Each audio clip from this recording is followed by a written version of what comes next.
बात का इजहार कर रही है। ये है सीधा हाथ में।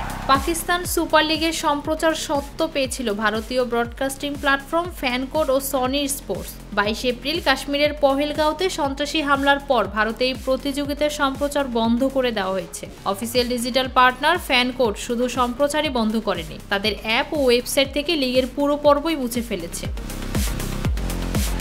পহেলগাঁওয়ে সন্ত্রাসীরা 26 ভারতীয় পর্যটককে হত্যা করার পরের দিন 23 এপ্রিল মুলতান সুলতানস ও ইসলামাবাদ ইউনাইটেডের ম্যাচটি সম্প্রচার করেনি ফ্যানকোড। পরে পিএসএল এর যাবতীয় কন্টেন্ট পুরোপুরি সরিয়ে ফেলে তারা।